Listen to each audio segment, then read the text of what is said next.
नमस्कार दोस्तों, आप सबका स्वागत है मेरे चैनल डिवोशनल भक्ति में है शक्ति पर। आज है गुरुवार, तो आज हम भगवान विष्णु की कथा सुनेंगे। कथा का शीर्षक है गजेंद्र मोक्ष। बहुत समय पहले त्रिकूट पर्वत के समीप एक विशाल झील थी।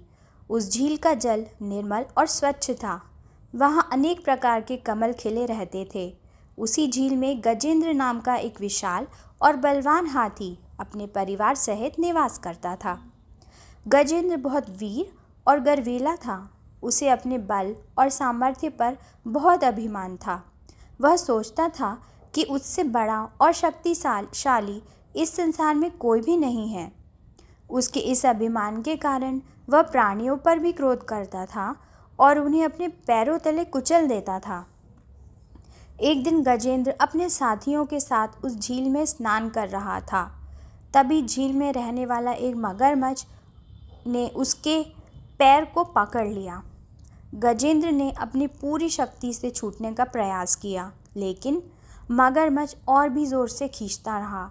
दोनों का युद्ध बहुत समय तक चला।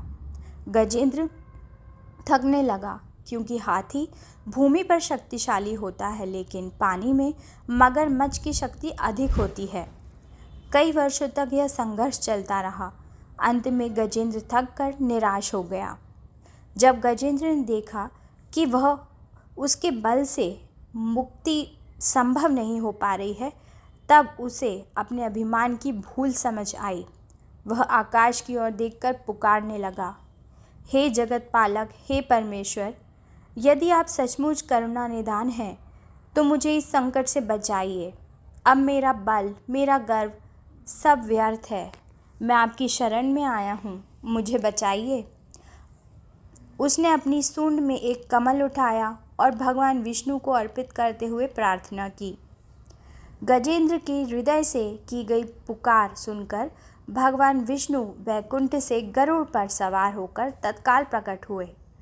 उन्होंने अपने सुदर्शन चक्र से मगरमच्छ को काट दिया और गजेंद्र को उसके संकट से मुक्त किया।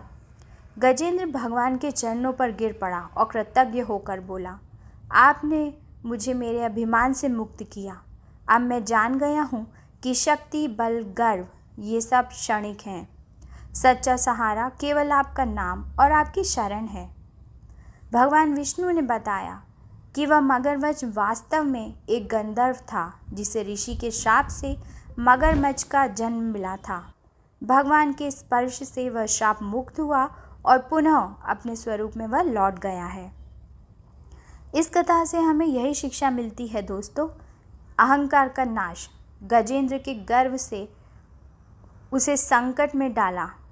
जब उसने भगवान की शरण ली तभी उसे मुक्ति मिली। सोचिए, इतना बड़ा हाथी, उसे भी भगवान की शरण में जाना पड़ा मुक्ति के लिए। तो हम क्या चीज़ हैं। संकट में ईश्वर का स्मरण। जब अपने बल और साधन उसके काम नहीं आए, तब भगवान की शरण ने ही उसे बचाया। सच्ची भक्ति और स्मरण। ईश्वर को केवल हृदय की पुकार चाहिए दोस्तों, चाहे वो पशु ही क्यों ना हो। सत्य सहारा केवल ईश्वर है। सांसारिक बल, धन और सत्ता अस्थायी है। अंतिम सहारा केवल भगवान है। धन्यवाद।